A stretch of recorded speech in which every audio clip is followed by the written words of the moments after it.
Assalamualaikum warahmatullahi wabarakatuh. Halo, namaku Ranim Saluang. Aku dari kelas 1A.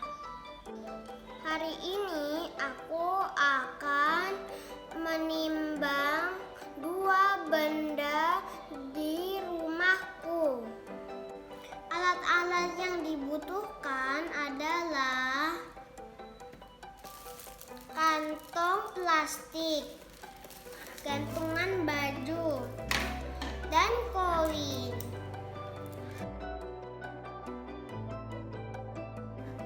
Benda pertama adalah gunting.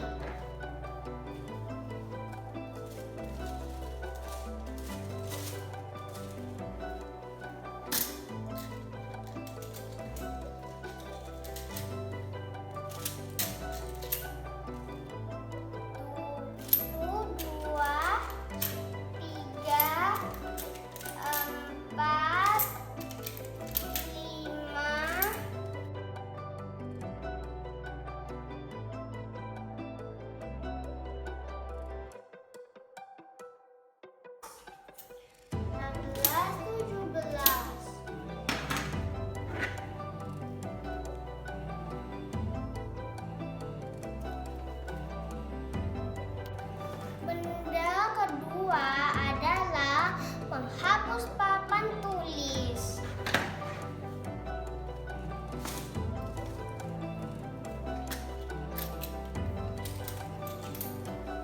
Satu, dua,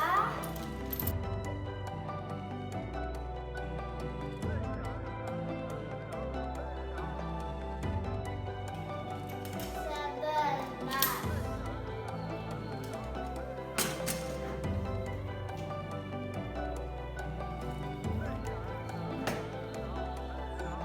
Jadi